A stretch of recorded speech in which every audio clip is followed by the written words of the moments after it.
So where are you at? Where'd you get to? Well, I just watched Orphan 55, Okay, I saw that last night. and I gotta say, when one day when they write Doctor Who by algorithm, um, they feed in the entire history of Doctor Who into the writing machine, and it spits out an episode. I feel like that episode is Orphan 55. I think it's come back to us from the future of AI's first efforts. Yeah, It was that's a so very by the wise numbers. observation. We should save that one for that podcast. I don't know if we're doing that Yeah. one. We haven't talked Spyfall yet, Yes, and let's we talk should Spyfall. probably do that. I actually just watched the one tonight. Um, yeah, man, these are getting. Yeah, I don't know. They're getting the ham on the fists is getting pretty thick. That's all I'll Hamia. say. Although I did Mm. like the guy who played Tesla. I think it reminded me of the guy from ER. What's his name? Is it the guy? George Clooney. No, No, Gorjon I, Vishnik. I've not Uh, seen the Tesla episode yet, so anyway, I am interesting. But ignorant of this. Spyfall, was the thing. So should we just go into that? Should we just get Yeah, right into let's Spyfall? get into Spyfall. A lot happened. A lot happened. It was very ambitious. It was an ambitious episode. I got to give it that. Um, so yes, let's talk Spyfall. I feel like we should need some kind of there should be more of a dramatic um, segue into the episode. So Spyfall was obviously the first episode of this season. It was both the New Year special and the season premiere. And Hmm. um, yeah, I mean, I admire the ambition. I admire what it tried to do. I like the style. There was some real cool energy to it. And I don't know. Well, first of all, which one did you like better, part one or part two? I like part two better. I part one really didn't gel for me. I love Lenny Henry. I was very glad to see him. Love Stephen Fry, obviously. Yes. Otherwise, they take away my British passport if I didn't. But I mean, I don't think either of them were used well. It seemed very it jumped around a lot. It was quite flashy. I mean, it still sucked me in. I was interested. My first reaction to the master reveal was what? Um, Right? because we're supposed to have guessed it based on the fact that he can sprint. And I don't know if I missed something earlier in the episode where they say no, he was actually a sprinter.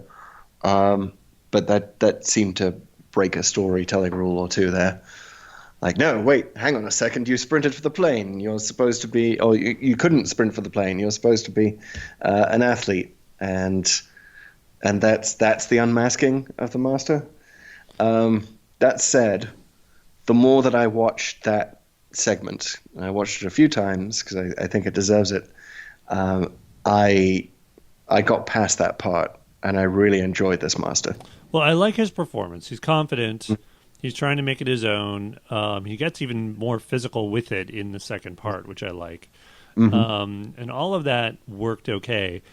I don't know. I feel like I've got to be the fanboy kind of blowing the whistle who kind of like, wait a minute, wait a minute, wait. Okay, if you're going to do the master, fair enough. Like, let's bring him back, him, her, whatever, whoever it is. And but you need to like earn it. You need to like, okay, when we last saw him slash her, they were killing each other. There was something said about him not being able to regenerate when he got zapped with a laser screwdriver, and he was good. Let's remember that. Like Yes. he had basically turned good. So all of those things happened. This was a thing that happened in Doctor Who, and they sort of bring him back, and he's badder than ever with a TARDIS, which I think was kind of mentioned in the last one. I can't really remember. You never actually see the TARDIS, but they kind of talk about it, and it's never explained then or now how he got the TARDIS because he didn't have one before. But I'm willing. There's certain things you got to be willing to overlook.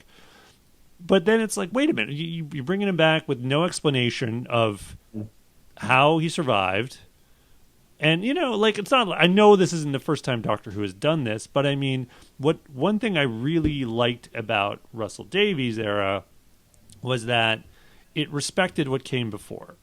There were things like he didn't just do whatever just because he felt like it. Even though he kind of did, he at least paid respects to what came before. Like, for example, the Cybermen. He brings back the Cybermen in sort of a modern, like, era. But that's not, in the world of Doctor Who, that's not where the Cybermen come from. So he basically switches universes. Like, he gets away with it. He does an end run to do his own thing, but still respects what came before. And that's like, okay, I like that. I as a longtime fan, like I'm who also likes reboots. Like, yeah, that's cool. Do it, but figure it out. So I don't know. I just had an issue with the this. 5 minutes that they put into explaining it. Like it doesn't take much, right? It takes a few lines of dialogue. Yeah, exactly. Well, I mean, I think it takes a few lines of dialogue to figure out like the details. But it's like also like I don't think you want to undo everything that the Doctor and the Doctor was trying to do with the Master in Capaldi's era in terms of like like you're let's try to be friends again, let's try to sort of rehabilitate you in some way. Like, that was a big deal. You know what I mean? That's beyond just sort of the plot stuff I'm kind of whining about, which I fully recognize as sort of fanboy whining of like, this doesn't make sense. But that was more of a big deal. So that, like, undoing that, and we'll get to the other undoing later, but undoing that, I feel like you've got to do more than just even a throwaway line of dialogue. You've got to, like, this should be something that is either slowly unraveled or some kind of philosophical speech or rant that the Master has onto why he has decided evil is the way to go again. And that never happens. So I've got an issue with that, which I admit doesn't have a lot to do with the episode itself. And I can acknowledge those issues I have while still saying, who's the actor? Sasha something Dewar, I think his name is. I thought he was great, and I thought as a person to cast as the Master and in the way he chose to perform it, I thought that's pretty good. Okay, this is kind of a worthy sort of opponent for Jodie Whittaker's Doctor, and they seem to sort of, they work. They look kind of like sort of around the same age. They're kind of like play off each other well. They both sort of fairly physical, so it's like, okay, yeah, I get it. And casting him is a nice meta reference to An Adventure in Space and Time. The documentary that we got for the 50th anniversary, docudrama that we got for the 50th anniversary, where that same actor plays Waris Hussein, who was the very first director of Doctor Who. The more you know. Right here on Pull to Open, guys. So he was in that. So I think that threw a lot of people, like the fans who remembered Adventure Space and Time were like, oh, well, he played a good guy in that, like the ultimate good guy. First director, worked with Verity Lambert and fought against prejudice at the BBC and all that. So that was a nice little sort of distraction.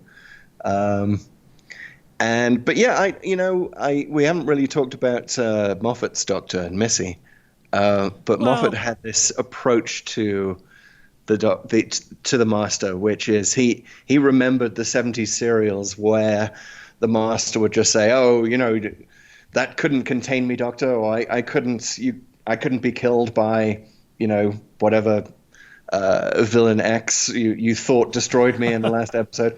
And Moffat's response to that, he wrote a whole column about this. Was like, "Yep, that's good enough for me. That's all I need. Just the Master saying, I cannot be killed." Or and then whatever he got out last time, we can accept that. So that's why he had Missy. I think the first time she comes back, saying, "Oh, dying's for little people, dear."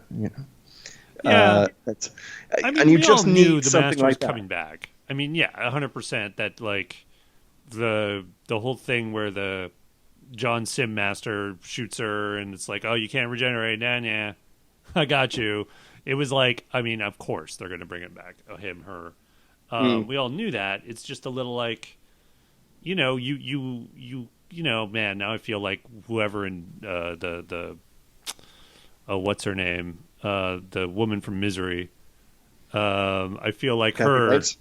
But it's like, it is true. Like, you left it at that point. You have to pick up from that point. But regardless, actually, well, it is Doctor Who. You can pick up whenever. And they can throw the but you're right. It was a golden opportunity to say, well, what happened? Last time I saw you, there were two of you, and you were fighting, and you seemed to stop each other regenerating. What happened? Like, there's a joke waiting to be written there. And it's like, it's a big missed opportunity. And honestly, like, I feel like it flies a little bit in the face of what I thought they were kind of trying to do with this season, or at least not this season, but like if you go rewind back to the previous New Year's special where they brought back the Dalek, and it would seem like, okay, let's kind of try to reconnect with the the old Doctor Who villains and continuity. It seems like that was a direction they were thinking about going to. And they kind of are. I mean, they brought back the Master. There's a Cybermen in the previews, but the thing is, like, I'm just not convinced, honestly, Chris Chibnall is a fan of the show. Like, he just seems like he's kind of doing his own thing, and it's maybe you like it, maybe you don't like it, but I at least with Russell Davies and Stephen Moffat, I knew, like, they knew the show. Right. That there was like, oh yeah, there's a reference to something that happened in the Pertwee era, or the Great Intelligence. It's like, oh yeah, of course, the Great Intelligence. Not a tier 1 villain, but like still like, yeah, we appreciate that. And there's some Macra in the background or whatever, And now I just feel like it's kind of a hired gun doing the show, who's running the show. Well, and it's that did happen once, and it was one, and when all of my memories of the rest of Spyfall have faded, I will remember two things. I'll remember the reveal of the Master, and I will remember the reference to Logopolis. Oh, Logopolis. Where did that come in? Refresh my memory. Where they're on top of the Eiffel Tower, and they make a reference to Jodrell Bank, which is where the Tom Baker Doctor fell from. The Master, I think, pushed him off or made him go out onto an unsafe platform or whatever it was. But they reference it. And Logopolis is so, like, it's not one of the best Doctor Who's, but it's so one of my favorites. It's so one that gets me right here. Yeah. It had such mythology to it, and I will always have a soft spot in my heart for Logopolis. So the fact that Chibnall referenced it, even if just for 5 seconds, even if just to have, and it was actually perfect, to have the Master not apologize for it. Yeah. Did I ever say I was sorry for that? No. Good. I thought that was nice. And if the rest of the whole Spyfall had been like that, I would have been over the moon. But it was not. It was not. Let's talk about, but that was still enough to sort of tickle my old school fanness. Yeah, no. I mean, it's good. It doesn't make me forgive all the other stuff, but yeah. It was nice. So let's talk about, though, what we liked about it. So I got to say, even in part 1, I do like the way they were kind of splitting up the team. And I thought, everyone in the TARDIS, Team TARDIS, or the FAM, or whatever you call it, was a little more likable because of it. I thought they were all kind of effective. Particularly liked Ryan as sort of the photographer guy, or his cover, trying to penetrate. Can we just talk, though, as I know it was only supposed to be saying positive things now, but can we just talk as journalists how bad that interview was, like the whole setup of it, the fact that the CEO leaves at the end of it and just leaves them alone in his office. I mean, the fact that he's taking pictures during the interview, which never happens.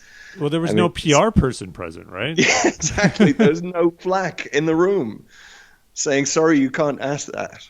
Or, jumping in when the CEO gets flustered. I mean, guys, it doesn't work that way. This is not how it works. I thought that was pretty hilarious. That was almost as bad as, I don't know if you've ever seen or read 50 Shades of Grey. I have likely done neither of those things. So 50 Shades of Grey, the reason that I could never read it, I could never get past chapter 1, is it's the whole premise for the hot girl meeting the reclusive billionaire, is that her roommate is a student journalist and has an interview set up with this billionaire and gets sick, and she has to fill in at the last minute. And that is sort of the ultimate example of it would never work that way as a journalist. Right? But this came close. Wow. I kind of want to see 50 Shades of Grey now just to see that absurd of setup. You've done it somehow. I've never really wanted and had this on my radar as a thing I need to do, and now it's like, wow, I've got to get some media criticism in on this. There's definitely a paper to be written here on media criticism in 50 Shades of Grey. But okay, so good stuff. What was that? First, the splitting up. I liked like you mentioned it, Stephen Fry, the MI6 stuff. That's all very good. And I did like when they all get into like tuxedos, particularly the doctor. The doctor looked great. Jodie Whittaker looked great in her sort of Bond-esque tuxedo type thing. Tuxedo with culottes. And it all worked. And they go to the casino or whatever his party is. So the feel of that all worked really well. So well, I'll end that thought there. And what did you like, other than the Logopolis reference?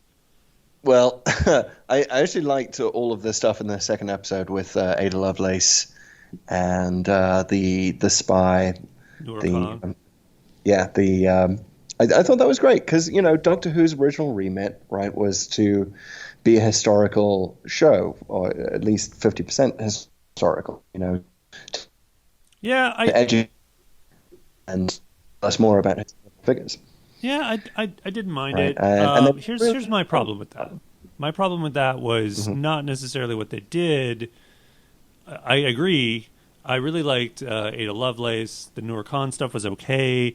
Is that there was definitely a little bit of after-school special to it when they kind of like Ada Lovelace was one thing, and then they go, oh, okay, so it's another overlooked female in history. Okay, I kind of get what you're doing here. Fair enough. But even that I could sort of take. The thing I didn't like about it was that there was so much with the Doctor doing this stuff. I mean, there was too much going on in part 2, which is why I actually kind of liked part 1 better. And so we're kind of on opposite sides of this coin. I like part 1 because of this stylistically, even though a lot of it was nonsense, particularly the chase. Part 2, the only thing I was really interested in now was the Doctor versus the Master, and there was a decent amount of that. But there's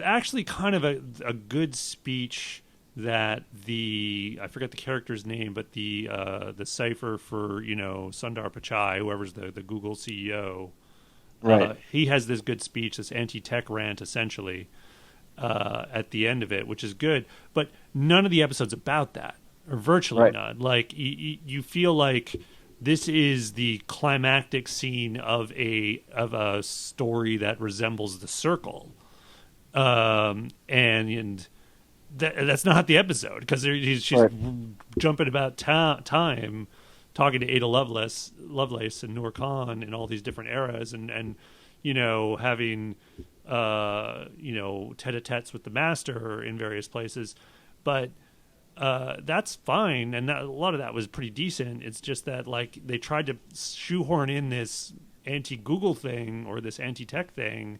Which sounds like it would have been a pretty good episode, but that wasn't it. So it was just like kind of this jumbled, I don't know, bit of a jumbled mess. It was very Doctor Who as sketch show. Yeah.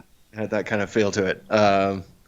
And yeah, I feel like Lenny Henry's character was kind of wasted. He's such a good actor. He actually started out as a comedian, and and did these. He was discovered in the 70s, I believe, became really big in the 80s, and he was famous for having tons of characters at his disposal, and he did really exaggerated impressions. But he had so much energy and is loud and is brash. And in later years, he did a semi-serious sitcom called Chef, in which he plays a Michelin star chef. And that was very much the character that he brought to this. Very subdued for Lenny Henry. Yeah, it So reminded I me of like that, and I wanted to see more of that. yeah, Andre Brower reminded me of like Andre Brower in Brooklyn Nine-Nine. He was like this ultimate straight man who just is unemotional. Whereas in that show, it's kind of the joke, and in this one, you're kind of, I don't know. He was fine, but it was also like I say, it was wasted. I wanted to see either an episode that was all about the circle or something that with the Doctor and the Master that was a little more about what they were doing rather than some sort of after school special tour of famous women in history. Right. Yeah, it needed to be one of those things or the other. And if you're going to have Ada Lovelace in there, maybe you can insert her into the plot, but maybe don't do the spy stuff in World War II. Yeah, exactly. Like I thought, like, okay, I'm into this Ada Lovelace thing and doing something computery, and then they jump into this other thing where it's like, whoa, wait a minute, whenever we have Nazis, and like you're wait, hold on, it's like I did love, I have to say, the WTF nature of the Master just walking in as a Nazi officer, and especially as the first non-white Master walking in as a Nazi officer, and you're just like, what? Which is exactly the reaction you should have to the Master in Doctor Who. What? Wait, yeah, you just did what? Yeah. How does that work? And they explained it, which was great. Well, that was but good. yeah, I kind of like you. I kind of wanted that. I wanted more of that. I wanted more sort of the Doctor bounces around through time. The Master follows her, and what the Master is a Nazi officer now, and maybe in another setting the Doctor walks in, the Master is a pirate, or I don't know. Let's take this to the absurd degree that the premise allows for. Totally. Yeah, that and maybe worked. Maybe Spyfall needed to be a good old-fashioned four-parter. It definitely had all of that stuff to it. Make a whole season, do a Trial of Time Lord thing. I wouldn't have minded, honestly. Like, get really, really ambitious with it.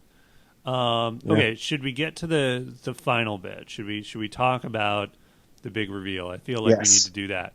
So yeah. This is where, and I have a problem with it now. I might, change my mind based on what's revealed later, but I do have a problem with it. Like, to have them reveal that, Gallifrey is now destroyed, the Master did it, and it is essentially undone what was the central, issue, plot, motivation of the show for the entire new series, really literally from all of it up until now, for every Doctor, the previous 4 Doctors. I find that I'm a little annoyed. I mean, who knows? They might do something good with it. There might be more here. I know this isn't the final word on Gallifrey. People are going to reboot things or whatever. But I'm also like, hold on. Like, I was very much like, okay, you haven't earned this. This is not okay. Regenerations of the Doctor saved Gallifrey and put it into a pocket dimension. And then we get to see it one more time, which I wasn't a fan of Hellbent. Yeah. The way that it treated Gallifrey was not brilliant. But at least Gallifrey survived. At least the Doctor's sacrifice was not for nothing. Yeah, and I feel like I don't know if anyone has taken Chibnall aside and said, "Do you have any idea what you're doing here? This is really not okay." I mean, it's or rather, not that it's not okay. It's not going to sit okay with a lot of fans, and I'm sure he's like, "No, it's going to be great. We're going to do blah blah blah blah," and maybe he will. Who knows? Like, you got to reserve judgment, final judgment, until he's done what he's trying to do, and as showrunner, he should have that license. But I'm like, oh, wow, dude, you have just dug yourself such a massive hole. I have no idea how you're going to get out of this.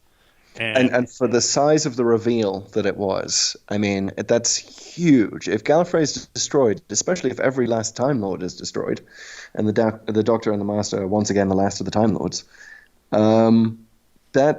we need to talk through that, right? We need more than just here's a few minutes of surprise at the end of an episode that was about something else entirely. Yeah, and we're recording this on a Sunday evening. It's, January 19th. There's been a couple episodes since, I've seen them, to do that, and then, you have a little bit of anger and sort of keeping it in brave face from Jodie Whittaker, but there's not really any. It's not really permeating in the next two at all, and I feel like it should be. Kind of in the way that, and they didn't handle this particularly well in a way that made a sense, but I think they handled it better in the Matt Smith season where Amy is kidnapped and she's really a ganger. There were hints throughout and concern, sort of things that made sense in hindsight as it sort of happened, where maybe there will be some of that, but I don't know. I feel like this is, like you say, this is something that character should be carrying with her in a very kind of real way, and whether it manifests as sort of talking about it or anger in sort of strange places, I think that should be happening, and it's not really happening. And it's also, I mean, it does bring up this issue that is a constant problem in Doctor Who, not just the Chibnall era, but the problem of how do you not hit the reset? How can the Doctor not hit the reset button on anything that goes wrong? Right. You have to give us a reason why. Maybe it's a fixed point in time. Maybe Gallifrey was time locked in some way. But why can the Doctor not now devote all her energies to reversing this, to going back to when the Master destroyed Gallifrey, and maybe that, but why wouldn't it be the first thing she thinks of? Why has she suddenly come all over all British and not talking about it?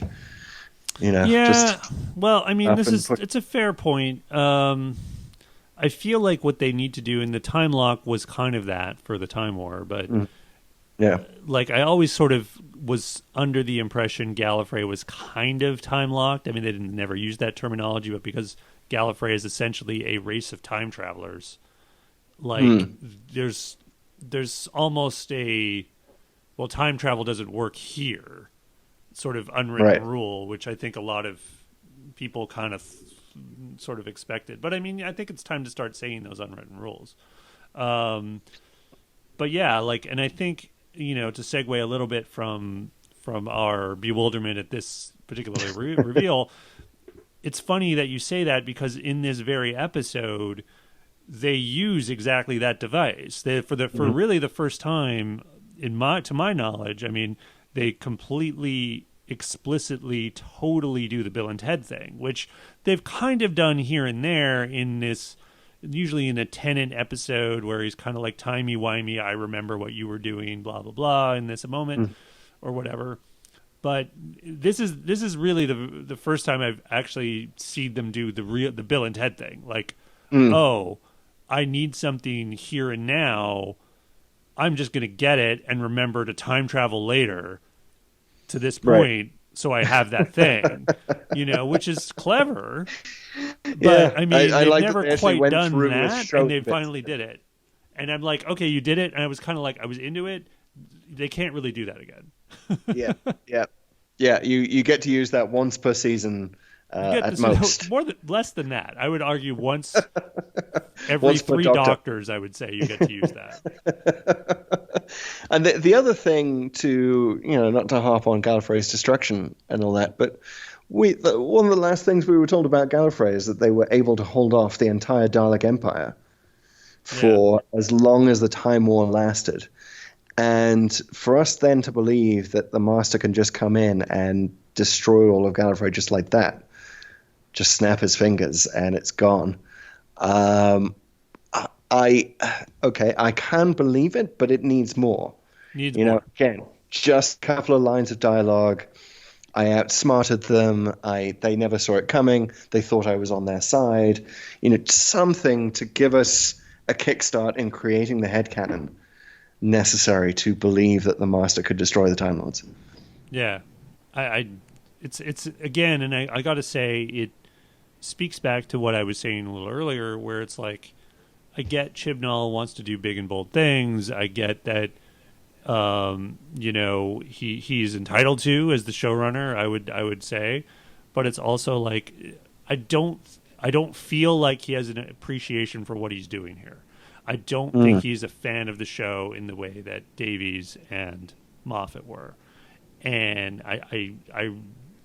all the evidence so far suggests to me that I'm not going to get something that satisfying that's going to sort of answer these things. I think he has answers. I think there's certainly going to be some resolution to all this, but I'm going to be, I don't know. It's hard for me to believe I'm going to be blown away by it.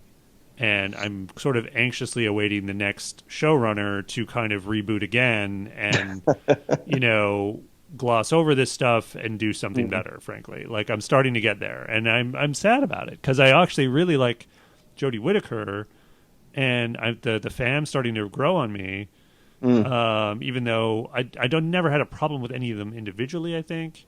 I actually thought Ryan was kind of boring last year, and now he's kind of better.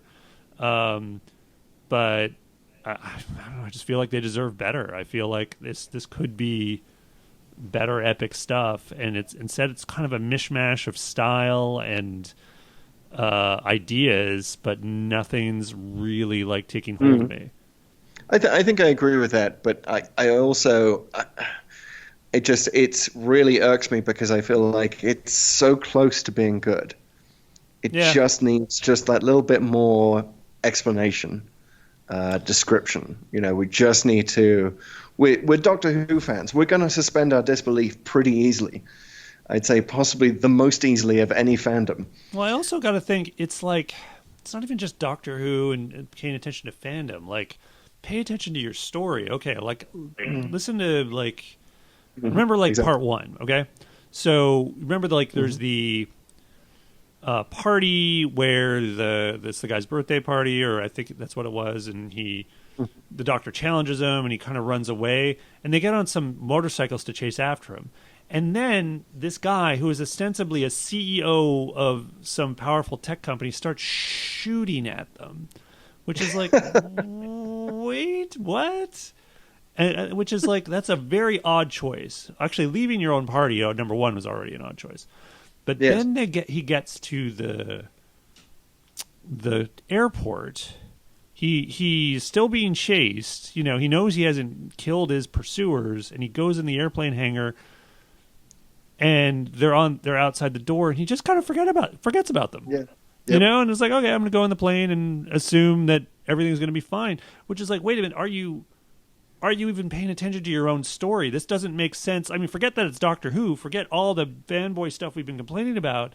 Like, this as an action plot point does not make any sense. Like, what are you doing? Like, you need to go back and do another draft of this, because it doesn't work. Well, my understanding was that it was all part of the plan that he was supposed to lure, that like he was in cahoots with the Master, so he actually lured them onto the plane, so that they could then blow up the plane.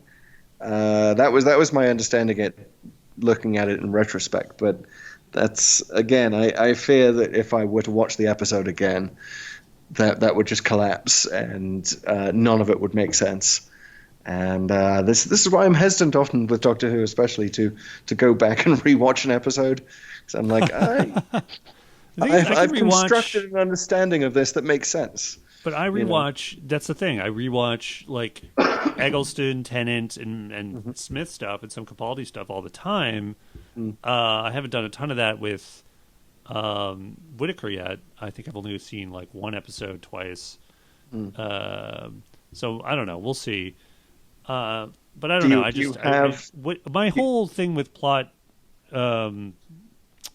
oversights like that is like, if I'm thinking about it in the moment, it's bad. If I think about it like after, if it's like I was enthralled in the moment, I'm like, oh, this is cool, and then I think about it like an hour later when I'm having drinks with everyone, oh yeah, that actually didn't make any sense because blah. It's like, ugh, yeah, it's too bad. But that's okay, because nothing. If you take apart any action plot point. Like nothing really makes sense. But I, I was constantly thinking, "Is that wait a minute, that doesn't make sense?" Like as I was watching it. That's the thing. It's got to get you through the next 5 minutes. It's not suspending my disbelief. Yeah. So it was an issue. So I wish I'd liked it more. I do think there was a lot of wasted opportunities. I do respect the ambition and the style of it. And the Dr. Master stuff is good enough in the moment and in the inter-character dynamic that I think I can like all that, but I can't say I really like the episodes. And the aliens just kind of like, I didn't get them at all. What were they, the Kasavan or something? Did you get it? Yeah, I did not, and I kept thinking of Army of Ghosts. Right, well, I kept thinking this is like they seem to have some sort of shape on top of their head. I knew they weren't Cybermen, but it seemed like they were supposed to be identifiable as something else, right? As some past Doctor Who villain, and having the bright halo of light around them at all times seemed to be teasing something more. And what I always think aliens who are like that, who are just these big glowy things, I think they're going to do the Vardens again for some reason, who are like only in the Invasion of Time, and I think they were all like taken out or time locked, so they, you have to explain why they're back, or maybe you don't because you're Chris Chibnall and you don't have to explain anything. Right. But it is weird that Doctor Who does not reuse its villains more. Like we have such a history of it. Oh man, I've got volumes and volumes and volumes of monsters and villains that you could do the Axons, you could do the Pteroleptals, you could do like whatever, and they every now and then they get a mention. Remember when the Macra came back for like 2 seconds in Gridlock? Yeah. But it's no more than that, and it would be great. It's not that hard to give them more anthology and history, and just going back to its old monsters, and I think it would make the Doctor Who universe more believable. The idea that, it's not, there aren't so many villainous monsters out there that you're never going to run at the same ones twice. Yeah. And all of the ideas have been had. So what do you think? Obviously, what we're supposed to be discussing, according to Chris Chibnall at this point, is the question of what did the Master see? What did the Master learn that was so terrible? Yeah. About it's obviously something everything is a lie. That goes with the root of Time Lord history. Like he has not earned any trust. You know what I mean? Like in that, has he gone back into the Cartmel master plan and decided that the other exists or something like that? Like I don't think he even knows what that is. And so it's really, it's almost like what I was feeling when another show that I used to like went awry, which was Heroes.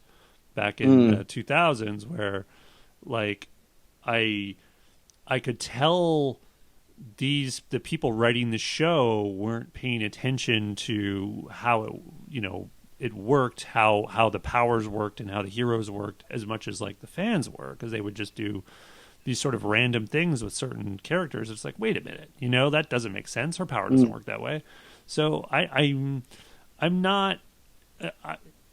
The reason I haven't talked about it till now is like, well, I mean, I'm kind of shrugging. Like, I'm sure it'll be like something that he kind of made up and whatever, and I'm not going to be as into it. Like, I might be pleasantly surprised, but who knows? So I would just simply guess that, like, the Time Lords, he would probably say something like the Time Lords are really, it's like Earth in the future or something like that. It'd be something that simple. Like, and it'd be like, oh, okay, no one's ever thought of that. Anyway. Yeah, I think you've hit upon a great rule of showrunners, of just about everything, but certainly anything in geek culture, which is this notion that you have to feel like the showrunner is the biggest fan of the show.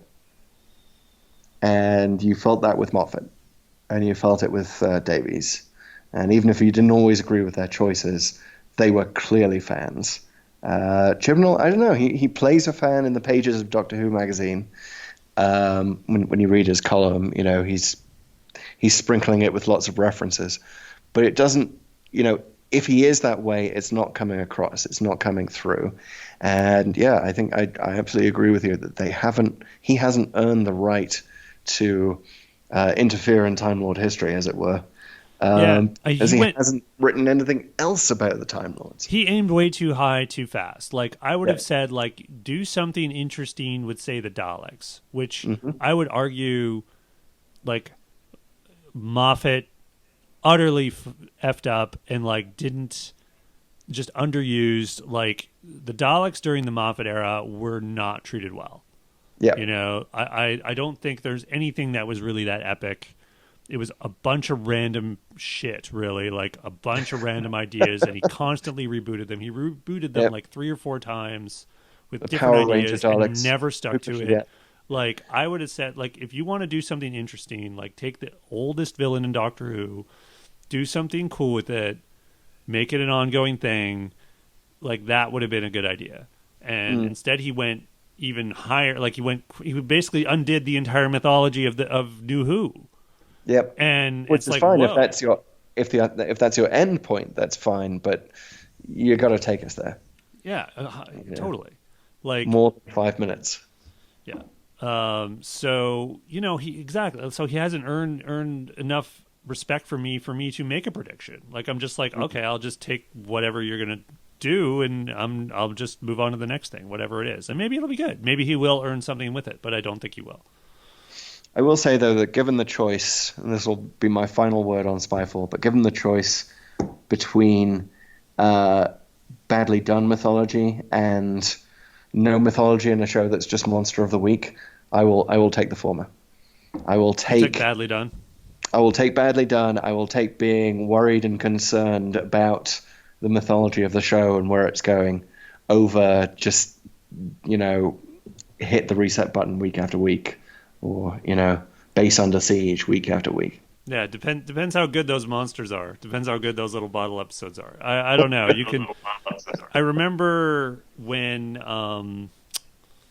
X-Files. I mean, I was never. Here's the thing. I had a different relationship with the X-Files, and I never was really into the mythology of the show, but I actually did find many of the Monster of the Week episodes quite interesting, and when they had a writer named Darren Morgan come on who wrote some of the best Monster of the Week episodes, which played up the characters and their relationship, had interesting things to say. He was very funny with his dialogue. That actually got me really into the X-Files for a little while. So, you know, I think if you... I know you're not sort of...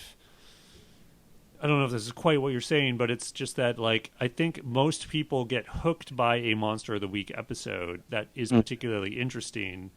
Probably for me, back in the day, it was The Robots of Death, and which is a astonishingly good episode. But there's not a lot of mythology in it, right? I in other words, I tend to agree with you. I don't want no mythology, but I would say Monster of the Week episodes, I don't think... I mean, it's basically the backbone of the show, right? I mean, like, I think that's what sort of gets people hooked for the first time, and I think you need a certain style and a certain production level, a certain signature to them in any particular era. I don't know. I don't know what I'm saying, but they're going to have a... You know, like, I'm trying to think of, like, Philip Hinchcliffe and John Nathan Turner. They had very distinct eras that had a certain style to them, had sort of something to say just with that. So, I don't know. I think it does. It has to feel like you're making your monster, like you've given the monster the best shot that you can in terms of getting it into the pantheon, right? Yeah. Getting it to be so memorable that the audience will want to see the monster come back. You know, the Weeping Angels being the prime example. Yes, definitely. And I would say that the Silence as well. Silence were okay. They were like, I honestly think the Silence are low rent Weeping Angels. Oh, sure. I think, I mean, Weeping Angels was lightning struck, and it's never going to be that good again. But I love the idea. It was so creepy to me, a villain that you forget the instant you're not looking at them. Yeah. Yeah, and just it needs something like that, some twist, some trick, some look. That was a lot of the old series villain. It was all about the really creepy, iconic look that they had to come up with on a very limited budget, and that often stretched people's imaginations. Yeah, and when you can amplify something in the real world, and sometimes it's a little hackneyed, like the Vashta Narada, who were like killer shadows.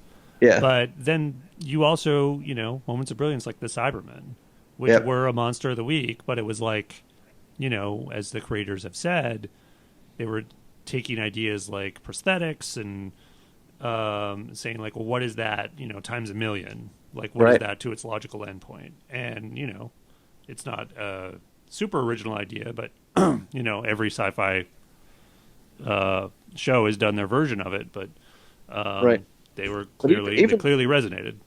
Even something like the Zygons. I mean, that they were sort of quintessential monster of the week that didn't really have, like, they weren't trying to say anything about nuclear war. They weren't the Daleks. They weren't, talking about the cybernetic future of humanity. They were just monsters with giant suckers. But they looked cool. And we always remembered them, and we were so glad when they came back for the 50th. It had that iconic look to it, and it was something that hadn't been done with rubber suits before. Rubber suits. They got to bring back the rubber suits, man. Let's do that. Yeah, let's have an all rubber suit season of Doctor Who. I'm into it. I will set a date. All right, sir. I think. What did you? Well, let's make it definitive. Did you like this episode? Mm-hmm. Did you like Spyfall? Yes or no? I liked Spyfall Part 2. Would watch Part 2 again. Not so sure about Part 1. I liked Part 1. I'd watch them both again. I guess I kind of liked it. On style, almost entirely on style, and because I like the new master. I think he's actually pretty good. Yeah, I think the new master pushes it over the edge into. Possibly my Jodie Whittaker episode or favorite Jodie Whittaker story. It's not really got a lot of competition at the moment, but yeah. Although the one with the frog on the chair, that was pretty damn good. I like that one. It takes you away. It takes you away was great. It was strangely affecting. That had a nice creepiness to it. All of the mirror world stuff. Yeah, that was pretty cool.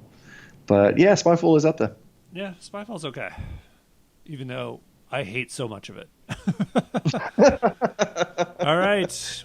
We've done it. We've done another episode of Pull to Open. This is it. Thank you all for joining us on chatting with us about Doctor Who. We may talk more Jodie Whittaker stuff. We may not. I don't know. Chris, maybe we'll just decide. I think we'll probably talk about Jodie Whittaker stuff for a while until maybe the end of the season, and then we'll go back to talking about our favorite things.